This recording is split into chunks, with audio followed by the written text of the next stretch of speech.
A saudação e a paz a todos. Seja muito bem-vindo a esse canal que compartilha mensagens, reflexões e palavras sobre a Bíblia para o crescimento espiritual e para o conhecimento teológico a respeito da Palavra de Deus.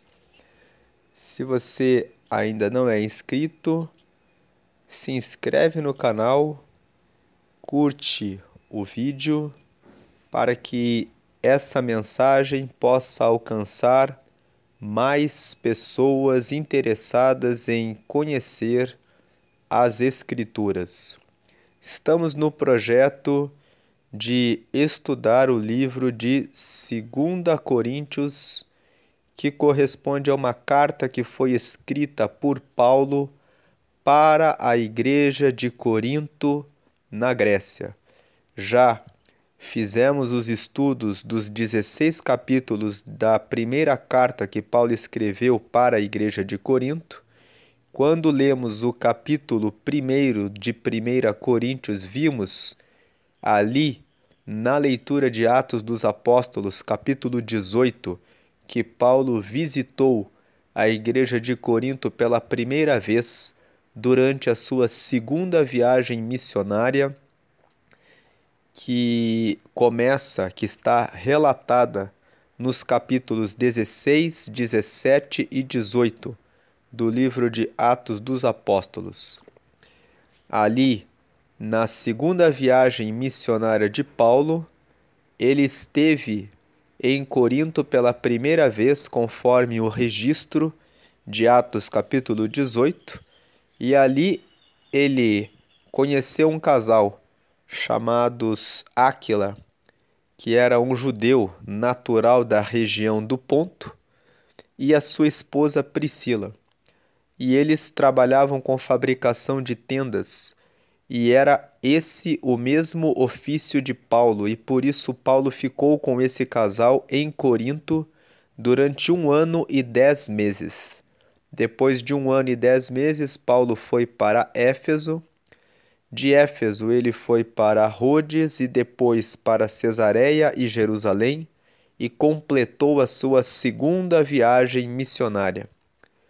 Depois dessa viagem, Paulo realizou uma segunda viagem missionária para a igreja de Corinto. Essa segunda viagem missionária não está contada em Atos dos Apóstolos, mas ela pode ser encontrada nos versículos 15 a 20 do capítulo 1 de 2 Coríntios. E nós fizemos toda a exposição, inclusive com a apresentação dos mapas, a respeito da viagem que Paulo fez para visitar a igreja de Corinto, quando ele estava em Éfeso, durante o seu ministério que durou 3 anos na cidade de Éfeso, conforme o relato de Atos, capítulo 20, versículo 31. Então, se você não acompanhou os vídeos de 1 Coríntios, capítulo 1, e de 2 Coríntios, capítulo 1, onde nós fizemos a exposição a respeito dessas viagens que Paulo realizou para a igreja de Corinto, inclusive com a apresentação dos mapas, para uma melhor compreensão a respeito do relacionamento que Paulo teve com a igreja de Corinto, eu te convido a assistir esses 2 vídeos. O vídeo que já está aqui no canal, que comenta 1 Coríntios capítulo 1, e o vídeo que comenta 2 Coríntios capítulo 1.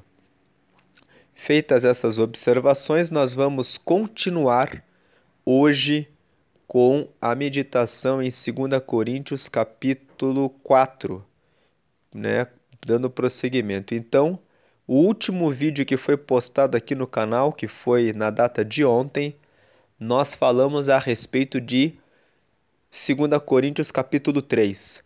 Dissemos ali que a primeira parte de 2 Coríntios capítulo 3 trata a respeito de nós sendo cartas de Cristo. Nós somos a Bíblia que o mundo lê. Os nossos comportamentos, as nossas atitudes e as nossas palavras são o conteúdo da carta que o mundo lê em nós. Na primeira parte, como nós vimos ontem, Paulo fala que ele não precisava de cartas de recomendação, porque o fato da igreja de Corinto ter sido alcançada para o reino de Deus e o fato de os coríntios cristãos serem testemunhas de Jesus era a carta de recomendação dele.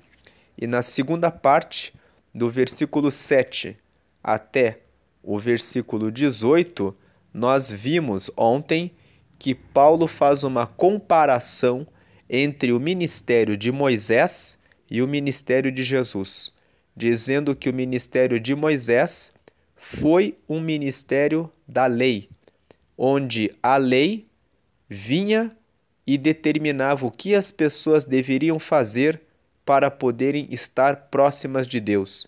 Mas a lei, na verdade, trouxe condenação, porque as pessoas tinham muita dificuldade de cumprir os estatutos da lei para obedecer à lei.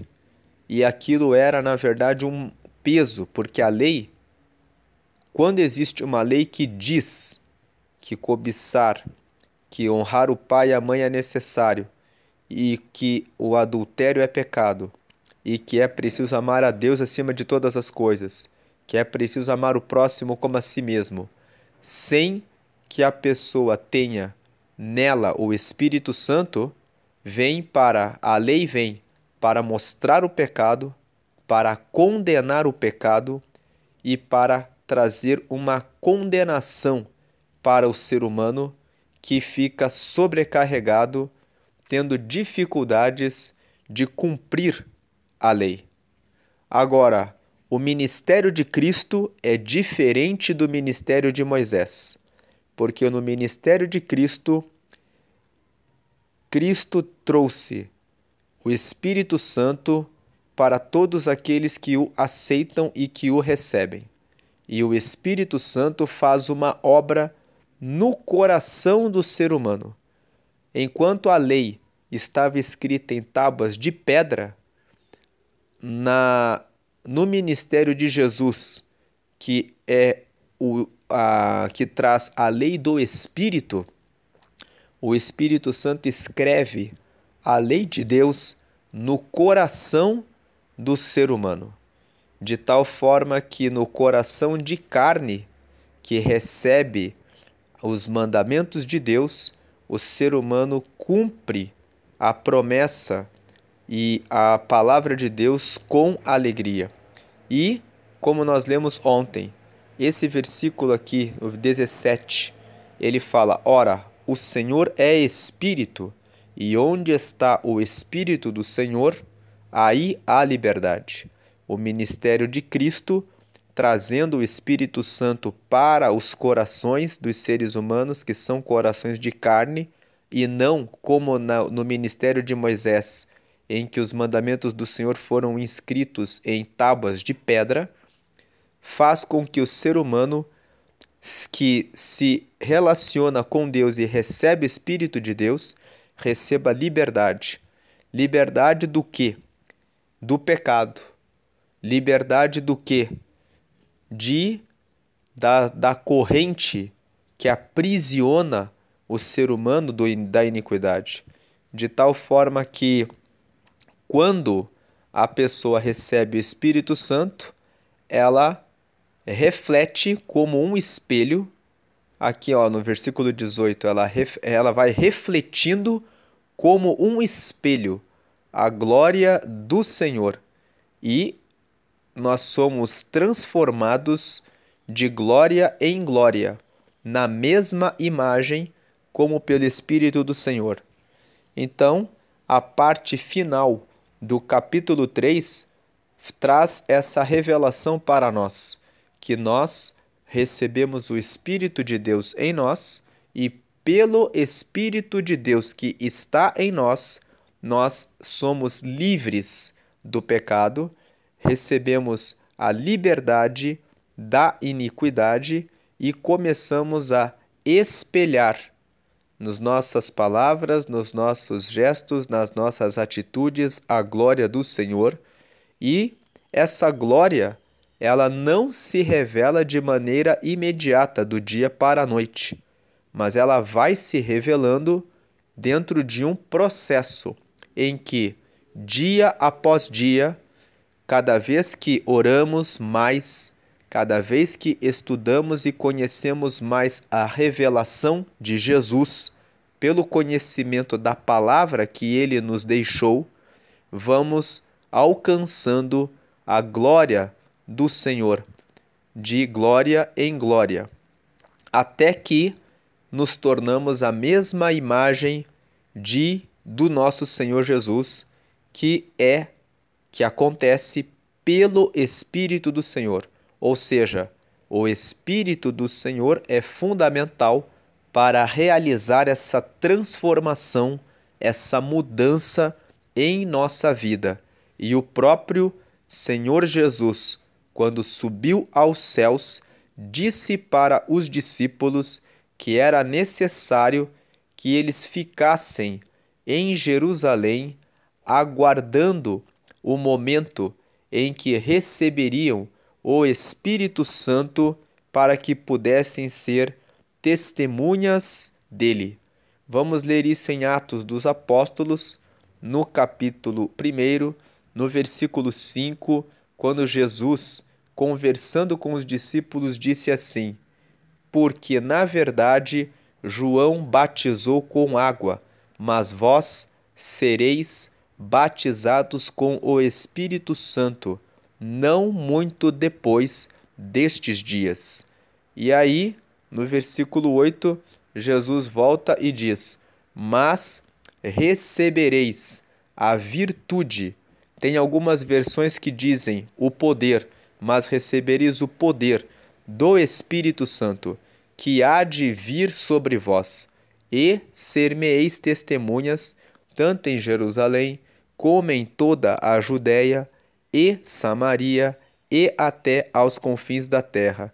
Então, o próprio Jesus ensinou, quando ele estava indo embora em sua ascensão, retornando para o céu, depois de ter feito o seu sacrifício e de ter servido como a nossa Páscoa, ou seja, a nossa passagem do velho ser humano para o novo ser humano que anda em novidade de vida diante de Deus.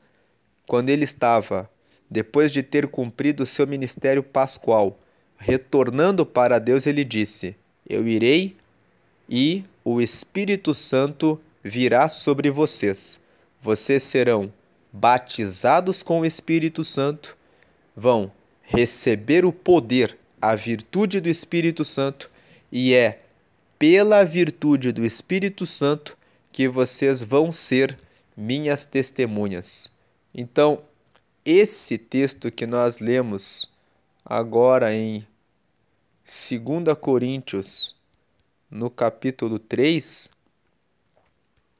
que foi o texto que nós lemos ontem, ele fala exatamente isso na parte final, que no versículo 18, nós vamos refletindo como espelho a glória do Senhor, somos transformados de glória em glória na mesma imagem, na imagem de Deus. Vem aqui o destaque: pelo Espírito do Senhor, que é o Espírito Santo. É o Espírito Santo que faz essa obra em nossa vida.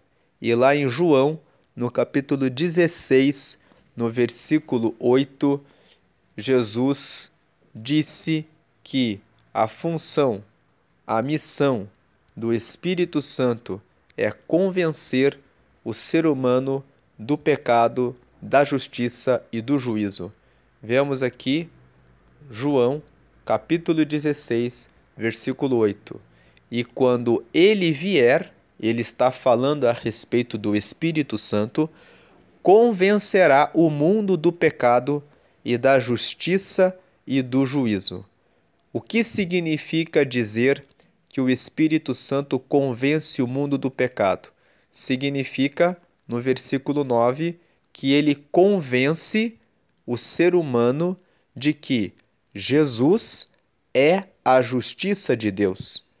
Quando dizemos que Jesus é a justiça de Deus, queremos dizer que o ser humano, pela sua própria natureza, é pecador e não tem como se chegar diretamente diante de Deus.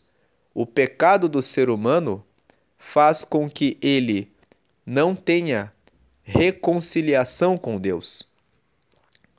O único que traz a justificação do ser humano do seu pecado, a reconciliação do ser humano com Deus, porque quando a morte de Jesus justifica o pecado do ser humano, o pecado é afastado.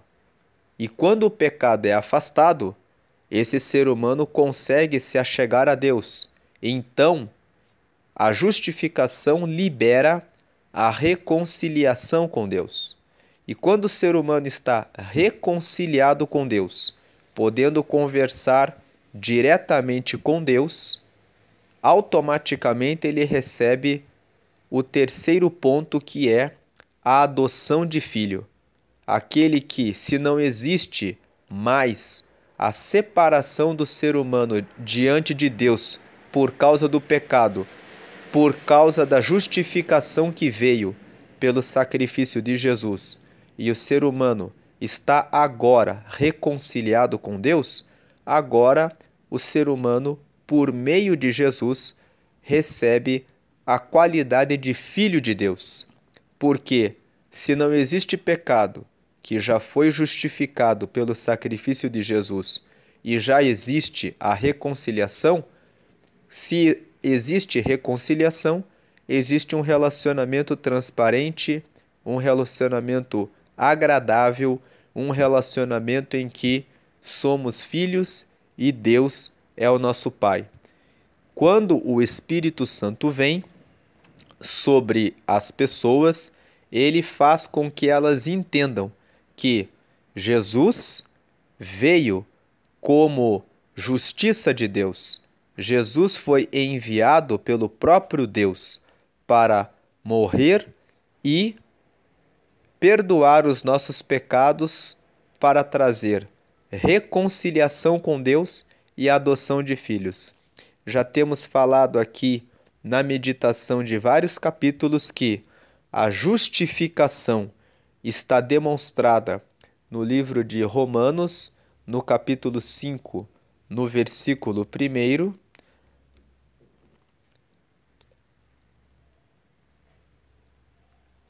A reconciliação está em Romanos 5, 10 e 11.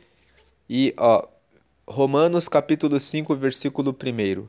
Sendo, pois, justificados pela fé, temos paz com Deus por nosso Senhor Jesus Cristo. Então, tendo fé em Jesus Cristo, que Jesus Cristo, com a sua morte, trouxe o perdão dos nossos pecados, nós somos justificados dos nossos pecados. Somos justificados dos nossos pecados quando temos fé de que a morte de Jesus trouxe a nossa reconciliação com Deus e assim temos paz com Deus. No versículo 10 e 11, lemos: porque se nós, sendo inimigos de Deus, porque estávamos no pecado, fomos reconciliados com Deus pela morte de seu Filho, então a morte de Jesus é que trouxe a reconciliação.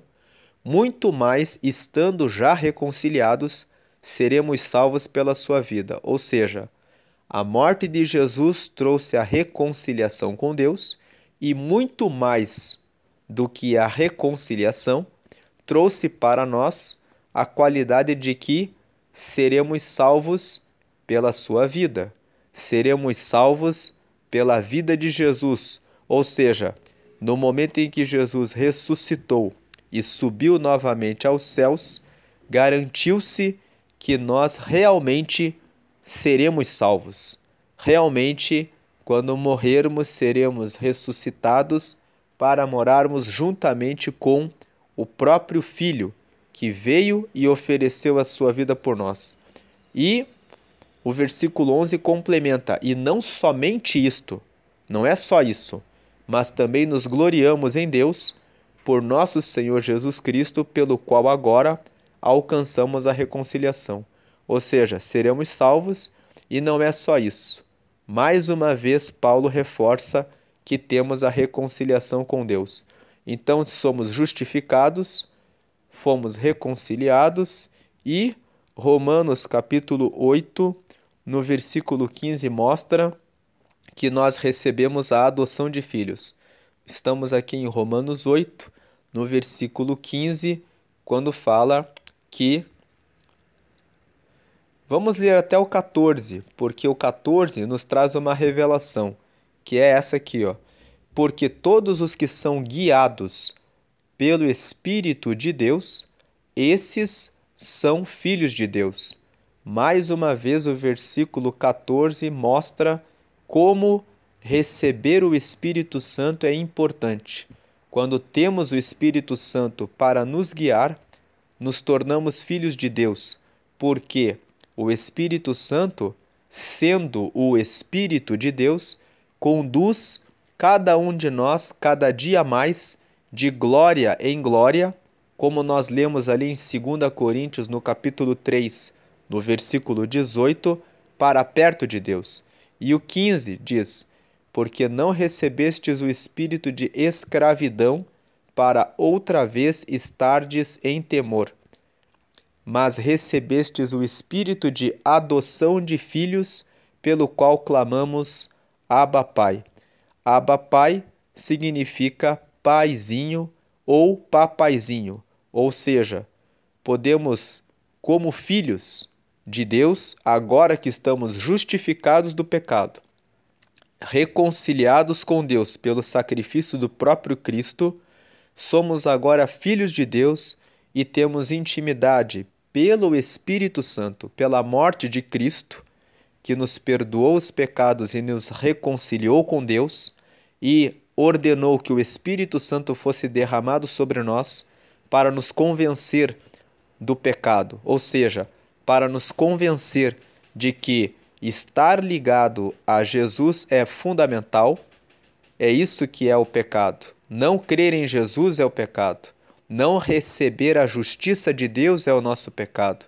Mas quando recebemos a justiça de Deus, que é Cristo, recebemos o Espírito de Deus, e esse Espírito de Deus nos torna, como diz aqui o versículo 14, filhos de Deus. Nos torna filhos de Deus e nos faz receber o Espírito de adoção de filhos. Nos faz receber o Espírito de adoção de filhos, e esse Espírito de adoção de filhos nos dá a oportunidade de clamarmos Abba, Pai, ou seja, de falarmos com Deus chamando Ele de paizinho, de papaizinho, podendo comunicar com Ele aquilo que a toda a nossa vida.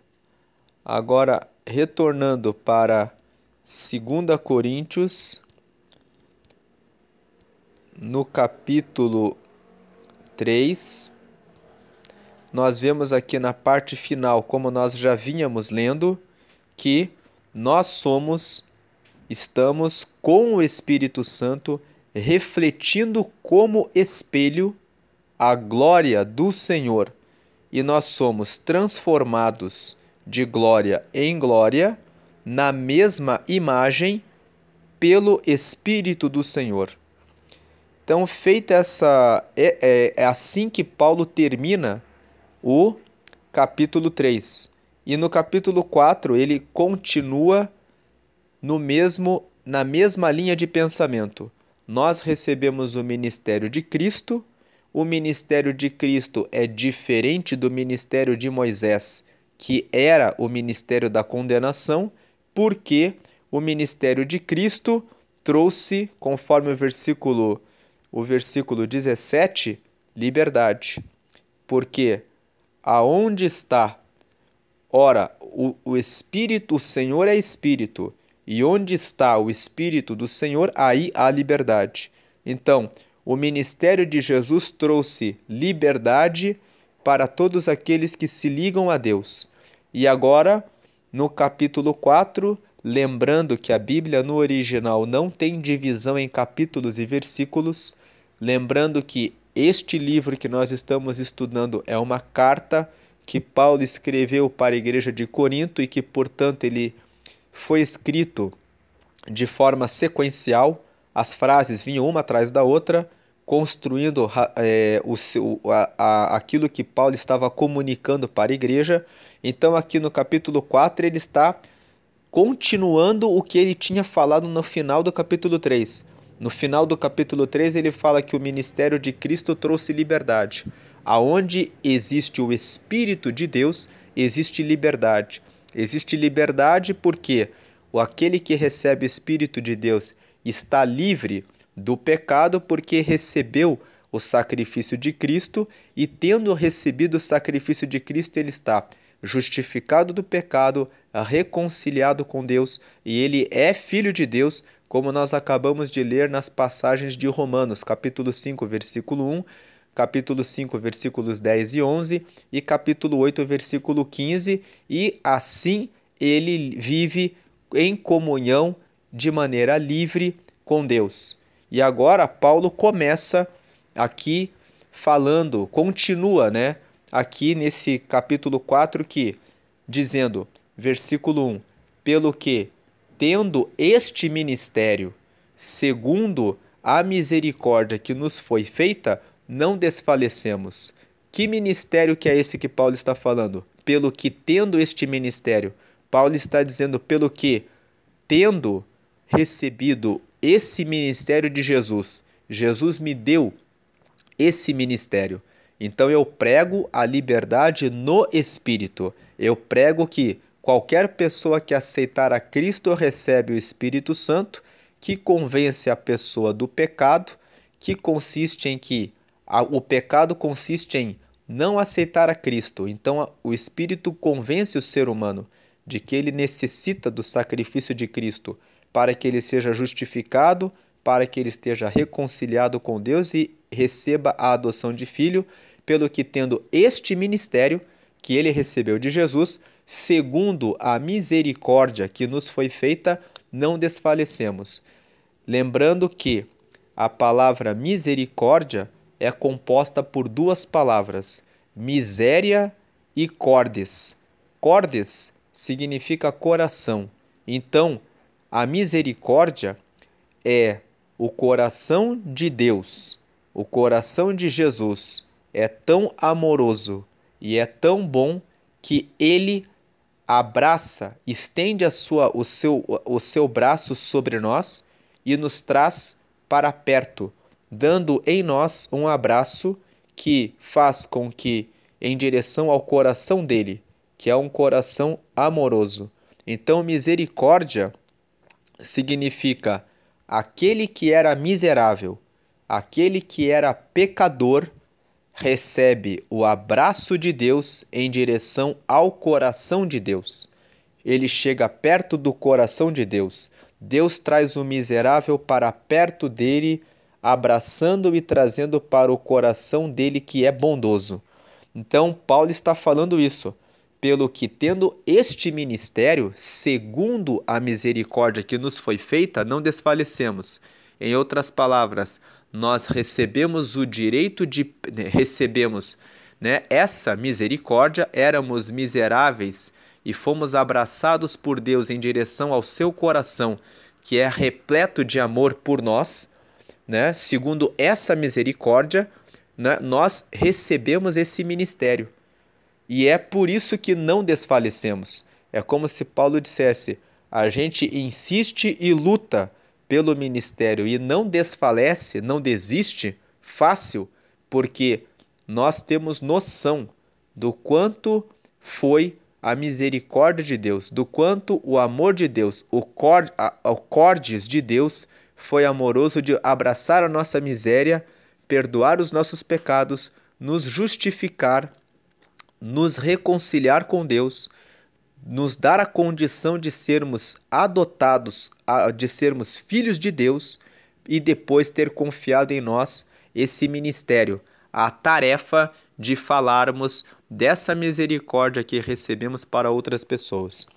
Aí ele fala assim: não desfalecemos. Versículo 2: antes rejeitamos as coisas que por vergonha se ocultam, não andando com astúcia nem falsificando a palavra de Deus, e assim nos recomendamos à consciência de todo homem na presença de Deus pela manifestação da verdade.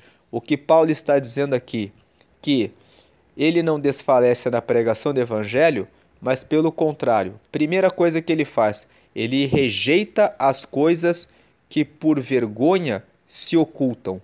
Ou seja, tudo aquilo que as pessoas fazem que é pecado e que fazem em escondido, como a corrupção, o adultério, a prostituição, a mentira, a trapaça, que as pessoas fazem de maneira oculta porque sentem vergonha, porque sabem que essas condutas são imorais, que essas condutas não são dignas de respeito, Paulo está dizendo: nós rejeitamos essas coisas que por vergonha se ocultam. Paulo está dizendo: pregamos a palavra e no nosso dia a dia obedecemos a ética cristã. Não fazemos nada em oculto. Pelo contrário, nós rejeitamos as coisas em oculto. Você pode pensar assim: ah, mas é óbvio, todo pregador faz isso. Mas nós sabemos que isso não é óbvio, porque há pregadores que durante o dia usam uma capa. Eles pregam a palavra de Deus, mas eles, ao contrário de Paulo, que fala aqui que rejeitamos as coisas que por vergonha se ocultam, fazem justamente o contrário. Durante o dia pregam a palavra com uma aparência e durante a noite quando não estão sendo observadas por ninguém, aceitam as coisas que por vergonha se ocultam. Aceitam dinheiro, às vezes se prostituem, às vezes se corrompem, se envolvem com pessoas que não fazem a vontade de Deus e fazem as suas próprias vontades. Mas Paulo aqui fala: nós fazemos a obra de Deus e nós rejeitamos as coisas que por vergonha se ocultam, mesmo quando não estamos no campo de visão de ninguém, quando estamos sozinhos, podendo fazer a coisa errada, fazemos a coisa certa, porque nós recusamos, rejeitamos as coisas que por vergonha se ocultam. Essa é a primeira coisa que ele faz. A segunda coisa que ele faz é não andando com astúcia, ou seja, não sendo enganadores. Astúcia é uma palavra que se opõe à sabedoria. A sabedoria, ela vem de Deus e ela traz coisas que estão ligadas à luz. A astúcia é a sabedoria do diabo, é a sabedoria invertida. É o mesmo que da diferença entre inteligência e esperteza. A inteligência, o entendimento vem de Deus, estão ligados à sabedoria, são voltados para a prática do bem. A esperteza é o uso de uma estratégia para enganar o outro, para ganhar vantagem. Assim como a astúcia é a sabedoria ao reverso. Assim como no mundo espiritual nós temos o reino e o império. O reino de Deus está relacionado ao rei, a Deus. O império, ele é das trevas, onde o imperador é Satanás. Então, assim como existe uma briga entre o reino e o império, existe uma briga entre a sabedoria e a astúcia, entre a inteligência e a esperteza. Então ele fala: nós não andamos com astúcia, com um tipo de engano. E aí depois ele fala uma terceira coisa: nem falsificando a palavra de Deus. Então muitas vezes as pessoas usam astúcia para conseguirem atender os seus objetivos particulares, falsificando a palavra de Deus, falando o que Deus na verdade não falou. Nós fizemos aqui no canal comentários ao livro de 1 Coríntios no capítulo 12, e nós falamos a respeito dos dons espirituais e comentamos ali que existe um dom que se chama o dom de profecia. E nesse dom de profecia, nós comentamos ali que uma das manifestações do dom de profecia é quando Deus usa uma pessoa para trazer uma palavra a respeito de coisas específicas para outra. Então Deus pode trazer uma profecia para o profeta João a respeito da vida do Mário.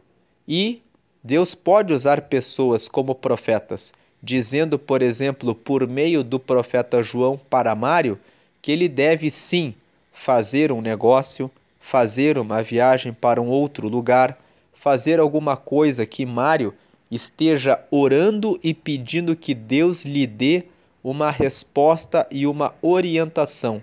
E nós dissemos que, porém, há muitas pessoas que, se aproveitando e abusando do dom de profecia, vão de maneira proposital em outra pessoa, dizendo que receberam uma revelação, uma profecia de Deus para aquela outra pessoa. E nós dissemos ali que nós temos que tomar cautela quando recebemos uma palavra profética de alguém que vem até nós dizendo que está falando em nome de Deus. Se nós nunca pedimos aquilo que a pessoa está falando, não estamos orando por aquilo que a pessoa falou, então existe uma indicação de que aquilo que a pessoa está dizendo para nós não é verdade.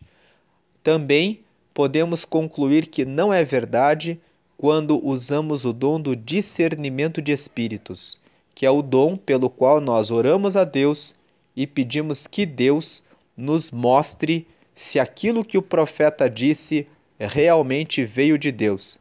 Falamos que existe o dom do discernir os espíritos, que Deus pode falar diretamente conosco para confirmar se aquela palavra que foi entregue pelo profeta é verdadeira ou não é.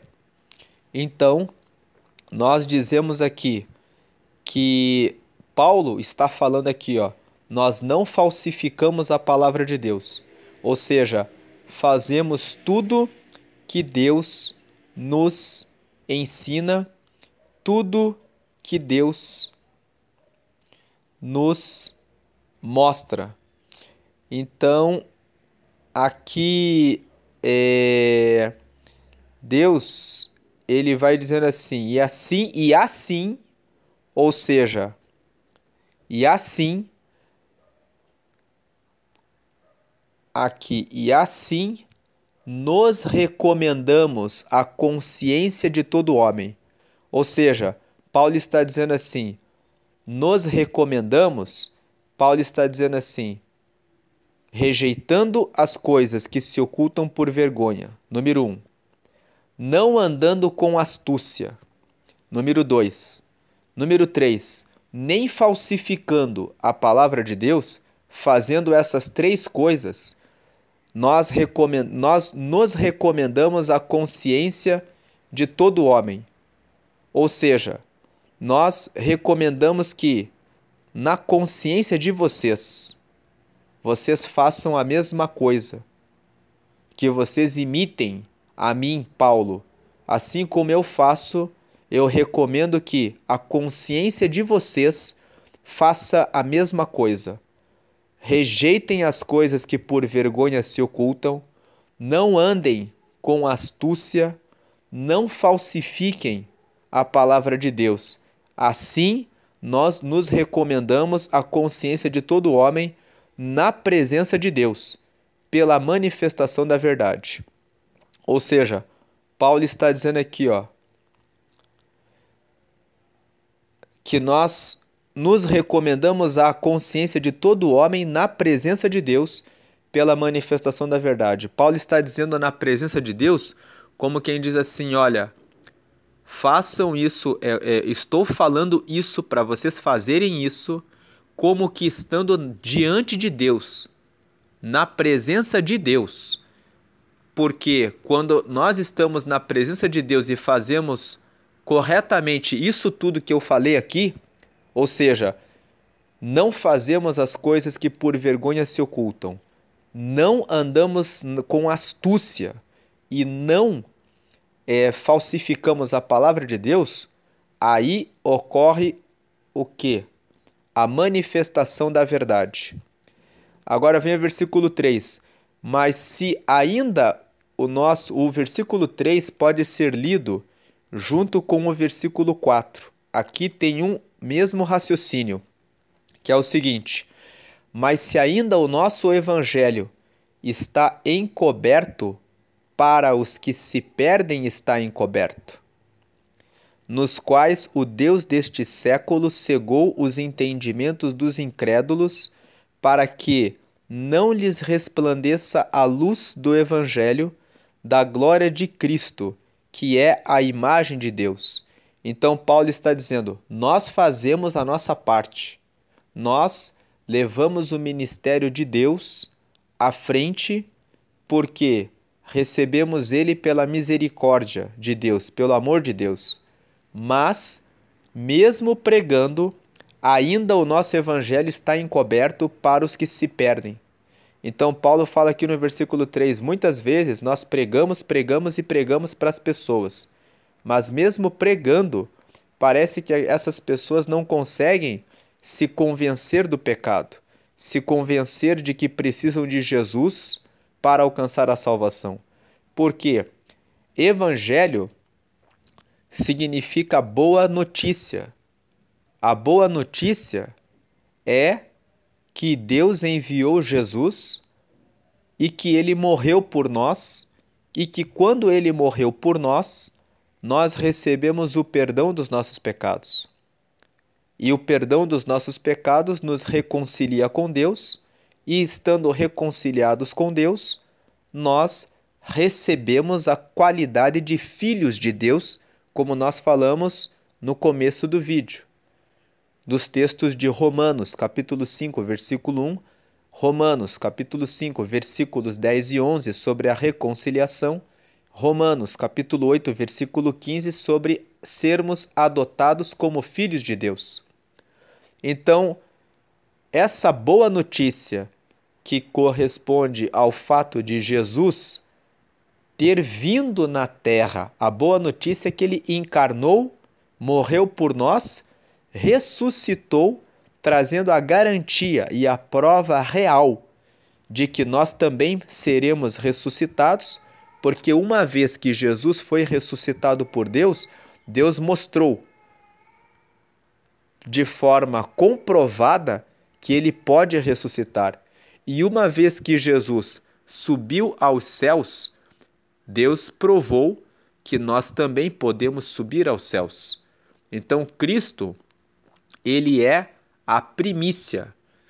Sobre esse ponto específico da ressurreição de Jesus e da sua ascensão aos céus, nós comentamos aqui no canal, no estudo de 1 Coríntios, capítulo 15, que a ressurreição de Jesus e a sua ascensão provam que Deus pode cumprir as promessas que ele deixou na Escritura.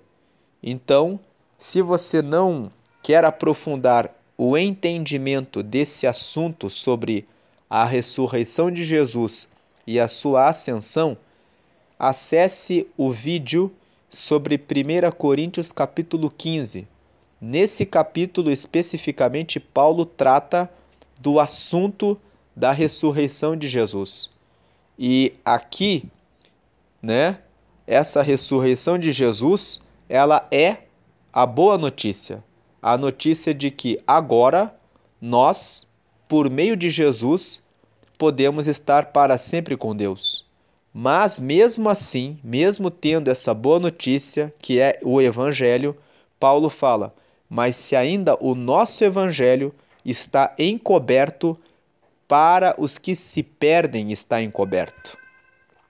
Aí vem o versículo 4, nos quais o Deus deste século, esse Deus deste século, representa o mundo, representa as coisas terrenas, a busca pelas coisas terrenas, que toma o lugar de Deus, cegou os entendimentos dos incrédulos.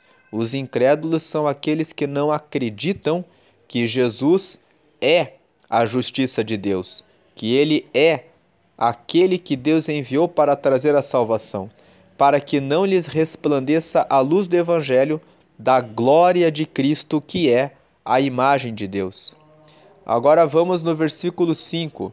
Paulo fala assim: porque não pregamos a nós mesmos, mas a Cristo Jesus, o Senhor, e nós mesmos somos vossos servos, por amor de Jesus. Paulo está dizendo aqui que ele não estava pregando ele, mas estava pregando Jesus. Paulo está dizendo assim: estamos pregando Jesus, aqui no versículo 5, ó, a Jesus Cristo, o Senhor. Ou seja, Paulo está dizendo assim: ele é o Senhor, e nós mesmos somos vossos servos. Paulo está dizendo assim: eu estou pregando para vocês, mas eu não sou nada. Eu sou servo de vocês. Eu sou escravo de vocês. Quando eu prego para vocês, eu estou servindo a vocês, porque eu estou mostrando para vocês o caminho para que vocês possam se achegar até Deus. Eu sou apenas servo. O Senhor, que é aquele que traz a salvação para vocês, é Jesus Cristo. Ele é que é o Senhor. Então Paulo fala assim: porque nós não pregamos a nós mesmos, mas a Cristo Jesus, o Senhor, e nós mesmos, vossos servos, por amor de Jesus. Versículo 6, porque Deus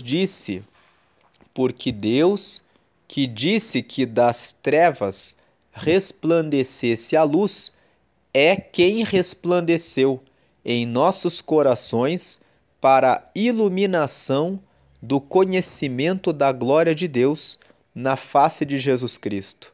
Ou seja, porque Deus, que disse que das trevas resplandecesse a luz, é quem resplandeceu em nossos corações. Ou seja, foi Deus que colocou no nosso coração a iluminação do conhecimento da glória de Deus. É Deus, pelo Espírito Santo, que traz no nosso coração o conhecimento da glória de Deus. Qual é a glória de Deus?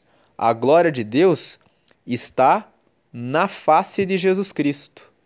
Ou seja, está na pessoa de Jesus Cristo. A glória de Deus se revela na face de Jesus Cristo, porque Jesus Cristo, morrendo por nós, conseguiu vencer a morte e o pecado. E quando ocorre a vitória sobre o pecado, que é o que separa o ser humano de Deus, nisso está a glória de Deus. Nisso se revela o poder de Deus. Tanto que quando Jesus fazia os seus milagres, muitas pessoas se maravilhavam pelo milagre. E Jesus dizia: não fiquem maravilhados, porque os cegos veem, os surdos ouvem, os mudos falam e os paralíticos andam. Mas fiquem maravilhados, porque o reino de Deus foi revelado para essas pessoas e elas puderam se achegar a Deus por meio desses sinais. Então, a glória de Deus consiste em que o ser humano receba no seu coração, como diz aqui, a iluminação. Como diz esse versículo 6, a glória de Deus está em que Deus fez com que das trevas resplandecesse a luz. E é Deus em quem resplandeceu em nossos corações, para a iluminação do conhecimento da glória de Deus na face de Jesus Cristo. Quando conhecemos que Jesus é o Filho de Deus e que precisamos dele para termos a salvação, o perdão dos nossos pecados, que traz a reconciliação com Deus e que nos faz sermos filhos de Deus, recebemos a luz que iluminou o nosso coração. Essa iluminação trouxe o conhecimento a respeito de Jesus Cristo, e é Jesus Cristo que, com a sua morte e ressurreição, trouxe para nós a salvação. E é Jesus Cristo que significa, que representa a glória de Deus. É que ele veio pela vontade de Deus e derrotou o pecado e trouxe para nós a libertação de todo o mal. E hoje nós temos, como disse ali em 2 Coríntios, no capítulo 3, que nós lemos quando meditamos nesse capítulo, no versículo 17, que aonde está o Espírito do Senhor, aí há liberdade. Nós temos liberdade de conversarmos com Deus, de nos relacionarmos com Deus para sempre. Agora vem o versículo 7. Temos, porém, esse tesouro em vasos de barro, para que a excelência do poder seja de Deus e não de nós. Que tesouro é esse que Paulo está falando? É o tesouro de a mensagem de Cristo. Esse é o tesouro. Como ele está falando aqui no versículo 1, ele está falando, tendo este ministério, pelo que, tendo este ministério, né? Paulo fala aqui, pelo que, tendo este ministério, o ministério de pregar a pessoa de Jesus, segundo a misericórdia que nos foi feita, ou seja, Deus ele concedeu essa graça, né? Apesar da miséria de Paulo, né? Ele está falando aqui, apesar de sermos miseráveis, o amor de Deus nos abraçou e nos confiou este ministério de pregarmos Jesus. Isso é o tesouro, né? Temos, porém, esse tesouro, é o tesouro de termos esse ministério de pregar Jesus em vasos de barro. Ou seja, ele fala sobre os pregadores, dizendo que nós somos vasos de barro, os que carregam a glória de Cristo, que receberam a iluminação de Deus e que pregam a palavra de Deus, têm esse tesouro em vasos de barro para que a excelência do poder seja de Deus e não de nós. Ou seja, a excelência sempre é de Deus. Nós somos limitados, nós somos muitas vezes duvidosos daquilo que Deus fala para que nós façamos, mas as nossas fraquezas, as nossas limitações, as nossas misérias, tudo isso serve para que a excelência do poder não seja de nós, mas para revelar que, de fato, o poder, a excelência do poder é exclusivamente de Deus, que criou todas as coisas. Agora vem aqui no versículo 8. Paulo começa a falar no versículo 8 até o versículo 12 que existe um preço que se paga para carregar esse ministério. Veja o que ele fala aqui do 8 até o 12. No 8, em tudo somos atribulados, mas não angustiados. Paulo está falando, nós passamos por muita tribulação. Quando nós abrimos a Bíblia nos capítulos 13 até o final do livro de Atos dos Apóstolos, nós vemos que Paulo fez 3 viagens missionárias e, por último, foi preso em Roma. E do capítulo 13 até o capítulo 28 de Atos dos Apóstolos, que nós não vamos ler porque são muitos capítulos e tomaria muito tempo para podermos fazer todas essas leituras, eu só estou fazendo a indicação para aqueles que nunca leram a Bíblia, para que vocês tenham um lugar uma referência onde vocês podem examinar como foi a vida de Paulo, vocês poderão ler ali que todas as vezes em que Paulo chegava a uma cidade, nas suas viagens missionárias, ele era perseguido, muitas vezes apedrejado. Teve uma vez até que ele foi apedrejado, caiu e acharam que ele tinha morrido. E só depois que acharam que ele tinha morrido é que deixaram ele. Mas depois ele se levantou e prosseguiu, entrando na cidade seguinte para continuar a pregar a palavra. Então, em Atos 19 especificamente, a Bíblia conta que ele estava na cidade de Éfeso e um artífice chamado Demétrio, que ele produzia imagens da deusa Diana, que era a deusa principal da cidade de Éfeso, chamou outros artífices e disse: vamos perder o nosso sustento, porque esse Paulo vem pregando a Jesus, dizendo que não há necessidade das imagens e nós somos os guardiões da deusa Diana, do templo da deusa Diana. E por causa disso, a Bíblia conta que foi feito um alvoroço e uma perseguição ali sobre a vida de Paulo. Então Paulo fala: em tudo somos atribulados, mas não angustiados. Paulo diz aqui que, apesar das tribulações, ele não tinha angústia. Por que que ele não tinha angústia?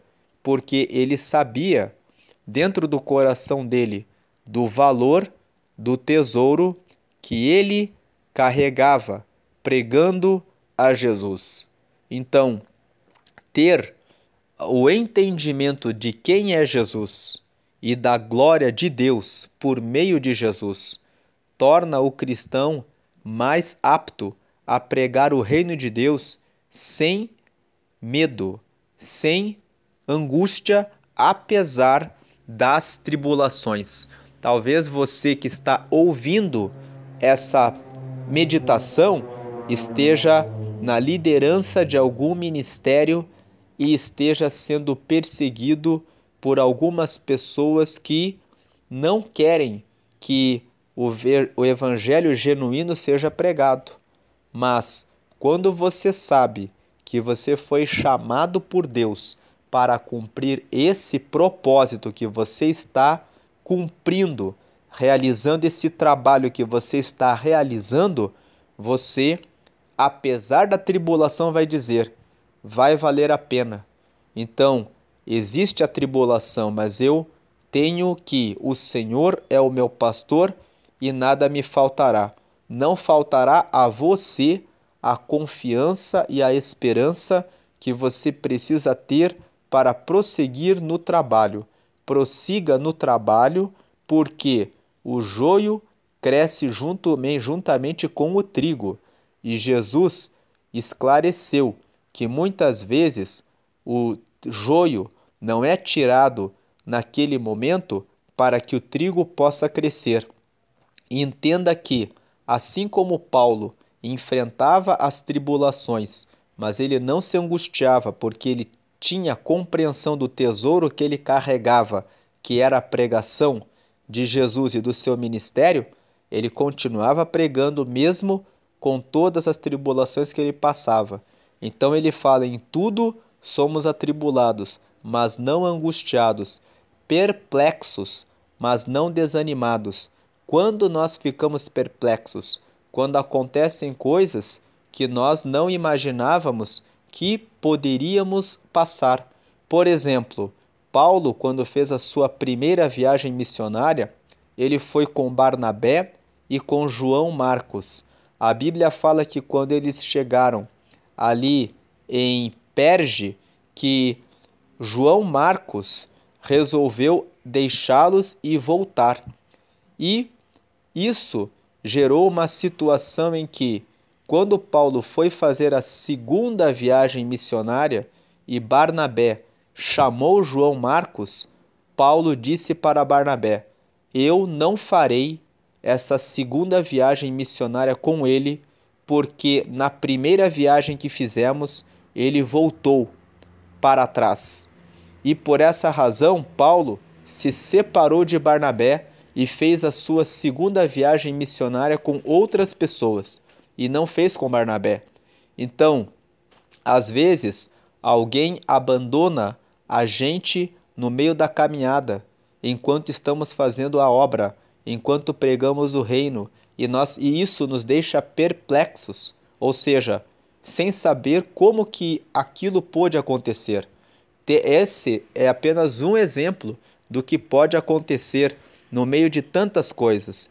Tantas e tantas coisas deixam o cristão perplexo. Às vezes, o escândalo de um líder, de uma liderança, às vezes, o que nos deixa perplexos é o fato de pessoas que durante tantos anos fizeram a coisa sempre certa, de repente saem do caminho. Aí Paulo fala: isso tudo pode acontecer, mas nós não ficamos desanimados. Não vamos deixar que as situações que causam perplexidade venham nos desanimar. Aí Paulo fala aqui no 9: perseguidos, né? Mas não desamparados, abatidos, mas não destruídos. Ou seja, Paulo está dizendo assim: às vezes nós somos perseguidos, mas mesmo no meio da perseguição, eu sei que o Senhor é meu pastor e nada nos faltará. Lá em Atos, no capítulo 16, a Bíblia fala que Paulo e Silas tinham acabado de pregar a palavra de Deus para uma mulher e expulsado o demônio da vida de uma mulher. Mas aquelas pessoas que tinham aquela mulher como escrava, que essa mulher tinha o espírito de adivinhação, e Paulo expulsou esse espírito maligno da vida da mulher. Fizeram uma obra para o reino de Deus, e porque fizeram essa obra para o reino de Deus, foram presos. E na prisão, Paulo e Silas estavam ali aprisionados. A Bíblia conta que perto da meia-noite eles cantavam hinos, e aquelas celas, houve um tremor, um terremoto, as celas se abriram e Paulo pôde pregar o evangelho para o carcereiro, que ficou desesperado e tomou da sua espada querendo se matar, porque sabia que, tendo aberto as celas tendo sido abertas, os presos poderiam ter fugido e ele seria cobrado de maneira severa por aquele acontecimento. Mas Paulo disse: não te faças nenhum mal, pois estamos todos aqui.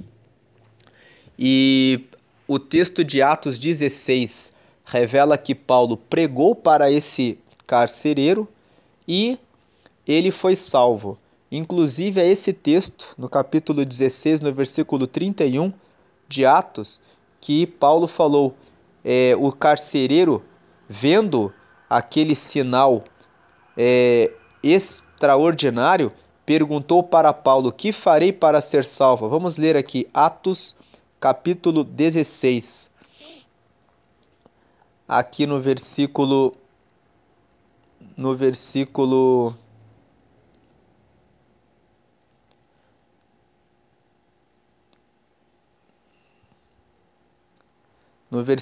31.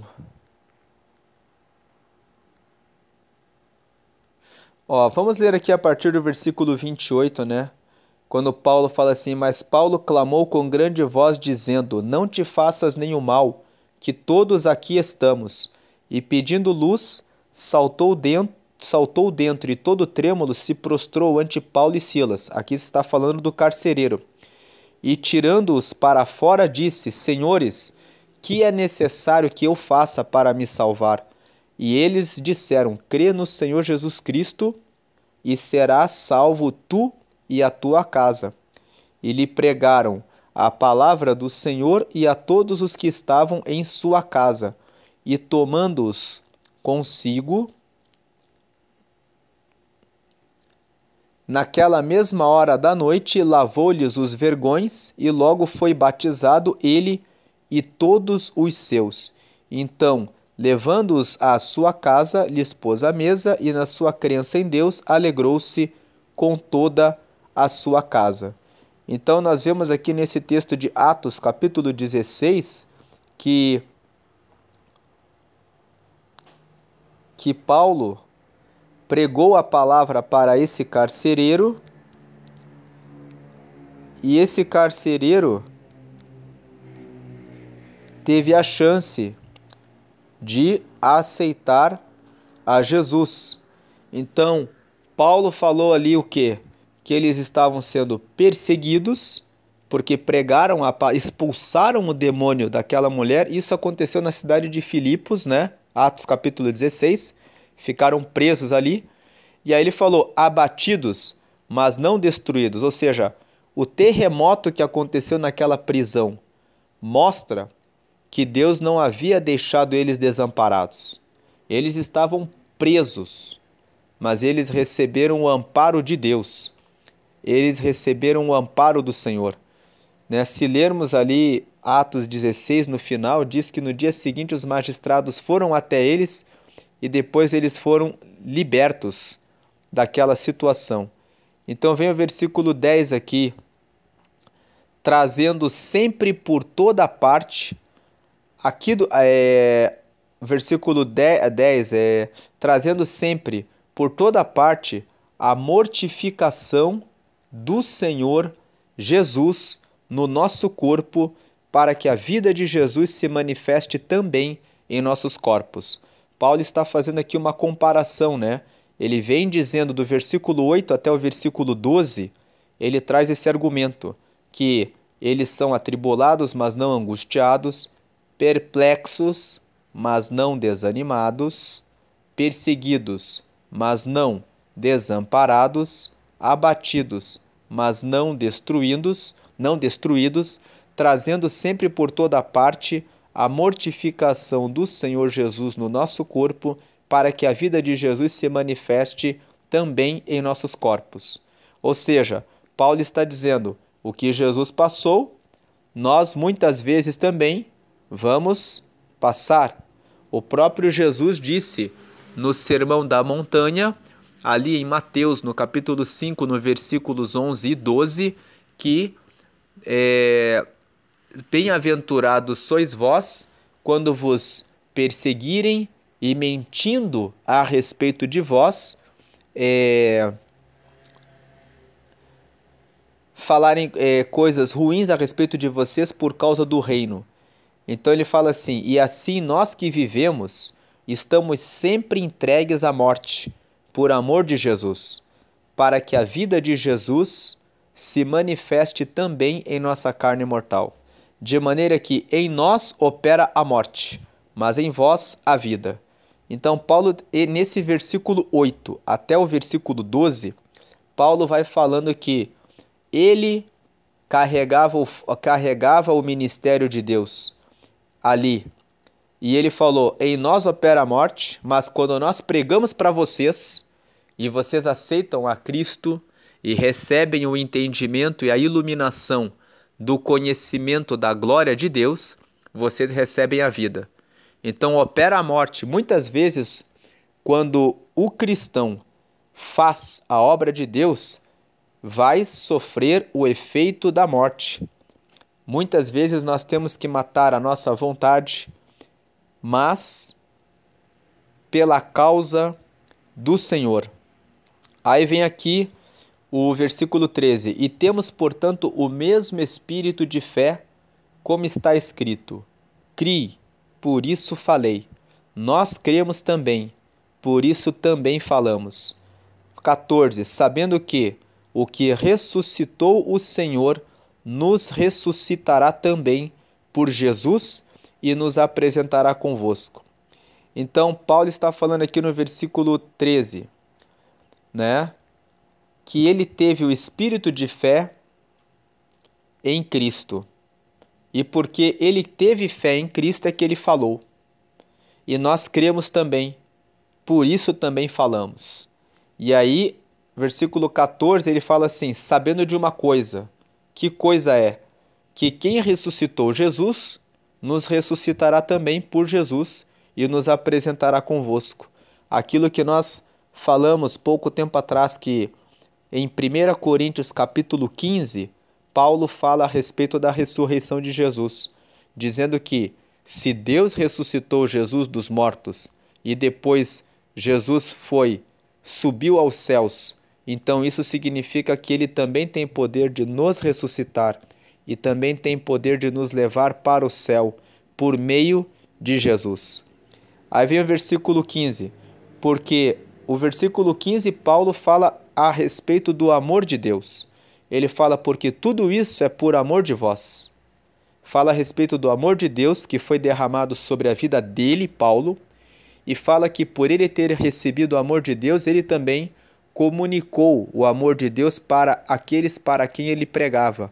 Aqui especificamente ele está falando que ele comunicou o amor de Deus para a igreja de Corinto, dizendo porque tudo isso é por amor de vós, para que a graça multiplicada por meio de muitos torne abundante a ação de graças, ou seja, o agradecimento para a glória de Deus. Ou seja, a graça, muitas pessoas ali da igreja de Corinto alcançaram a graça. O que é a graça? A graça é o favor imerecido de Deus. Graça é um favor que nós não merecíamos, mas que Deus derramou de graça sobre nós. E isso que Deus derramou de graça sobre nós é ter entregado o seu Filho Jesus para que morresse por nós na cruz, nos justificasse dos pecados, nos reconciliasse com Deus e nos tornou filhos de Deus, que nos permite chamar a Deus de paizinho, como nós já falamos nesse vídeo. E aí vem o versículo 16. Por isso não desfalecemos, mas ainda que o nosso homem exterior se corrompa, o interior, contudo, se renova de dia em dia. Porque, versículo 17, porque a nossa leve e momentânea tribulação produz para nós um peso eterno de glória muito excelente. E aí o versículo 18, não atentando nós nas coisas que se veem, mas nas que se não veem, porque as que se veem são temporais e as que se não veem são eternas. Então, Paulo está dizendo, todas essas tribulações que ele passava, que ele relatou aqui, dos versículos 8 até o versículo 12, falando a respeito de tribulação e não estar angustiado, de ser perplexo, mas não desanimado, perseguido, mas não desamparado, abatido, mas não destruído, trazendo a mortificação de Jesus no corpo dele, todo dia ser entregue à morte por causa de Jesus. Ele fala assim, todas essas coisas aí que operam a morte trouxeram vida para a igreja de Corinto. E aqui ele traz um reforço, dizendo que, aí depois ele fala no versículo 15, tudo foi feito por amor de Deus, e ele também expressando o amor de Deus pela igreja de Corinto, porque viu que a graça de Deus foi multiplicada por muitos, ou seja, que valeu a pena o sofrimento que ele passou. Valia a pena, porque muitas pessoas eram alcançadas pela graça de Deus. Então ele fala assim, por causa de tudo isso, a tribulação que nós passamos aqui na terra, ela traz um peso eterno de glória. E nós não prestamos atenção, não damos importância, não atentando nas coisas que se veem, mas nas que se não veem, porque as que vêm são temporais,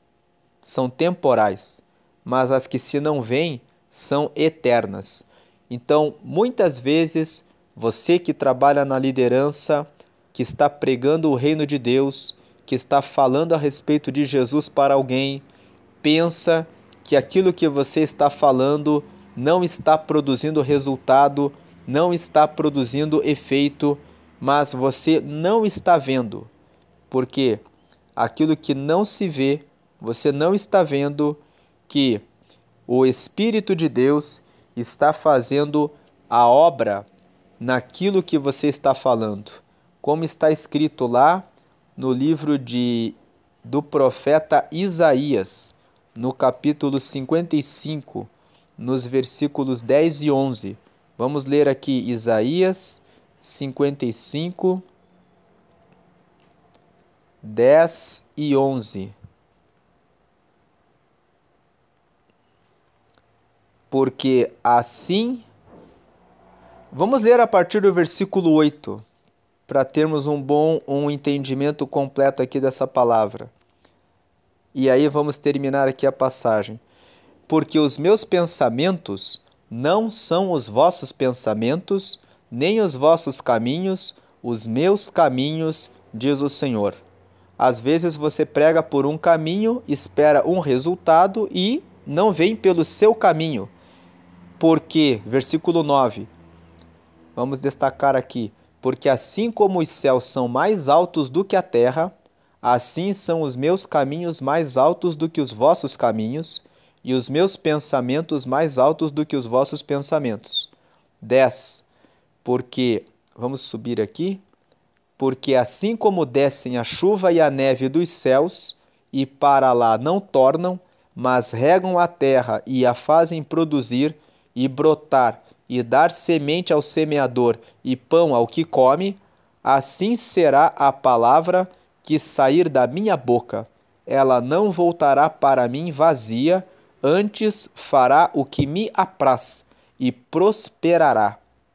E prosperará naquilo para que a enviei. Então, muitas vezes você pensa que a tua pregação, o trabalho que você faz, que o seguir a Cristo, dando o teu exemplo, teu testemunho, não vale a pena. Mas lembrando daquilo que nós lemos em 2 Coríntios capítulo 3, nós somos, assim como Paulo falou que a igreja de Corinto, que os coríntios, eles eram a carta de Cristo lida e escrita por todos os homens. Olha aqui, ó, 2 Coríntios capítulo 3. Vós sois a nossa carta, escrita em nossos corações, conhecida e lida por todos os homens, né? Porque já é manifesto que vós sois a carta de Cristo, ou seja, nós somos, pelas nossas palavras, pelas nossas atitudes, pelos nossos comportamentos, a Bíblia que o mundo lê. Nós somos a carta de Cristo. Nós somos a Bíblia que o mundo lê.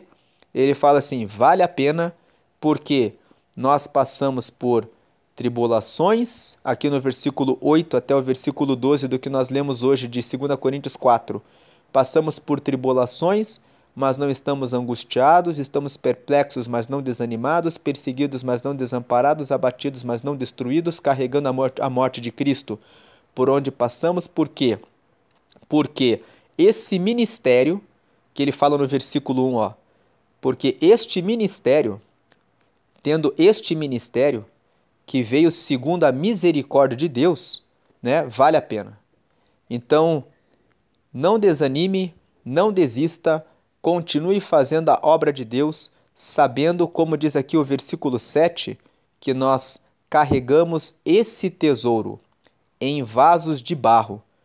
O vaso de barro, ele muitas vezes é frágil, muitas vezes ele está a ponto de quebrar, mas se quebrar, nós vamos meditar isso quando lermos 2 Coríntios capítulo 5, que é o próximo capítulo que nós vamos fazer a meditação, que ele fala que se o nosso... Vou adiantar aqui só o versículo 1.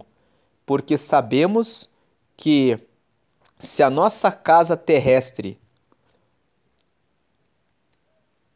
deste tabernáculo se desfizer, temos de Deus um edifício, uma casa não feita por mãos, eterna nos céus.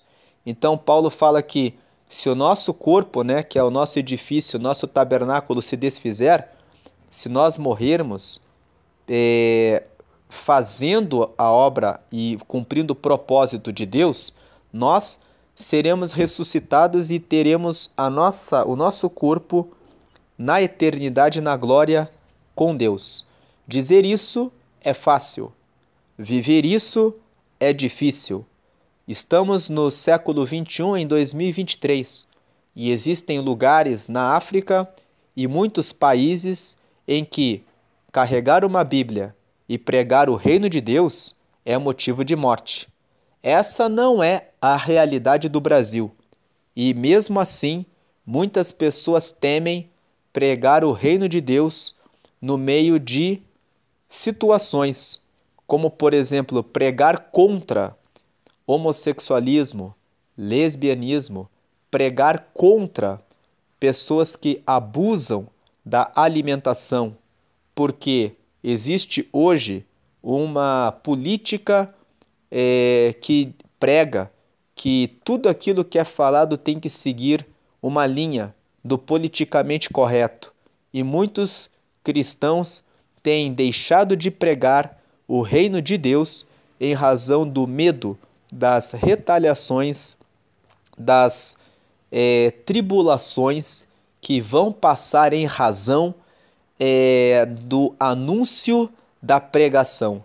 Muitos estão querendo abrir o aborto no país, quando a própria Constituição defende a vida. E muitos estão se recusando de pregar o reino justamente por causa de tudo isso que Paulo comenta nesse capítulo. Mas o que nós vemos nesse capítulo é que Paulo entendeu o valor da pregação de Jesus Cristo como o caminho, a verdade e a vida, aquele que traz a justificação dos pecados, a reconciliação do ser humano com Deus e que torna o ser humano filho de Deus. Então fica essa reflexão e essa meditação do texto de 2 Coríntios, capítulo 4. Deus abençoe a todos, fiquem na paz do Senhor Jesus.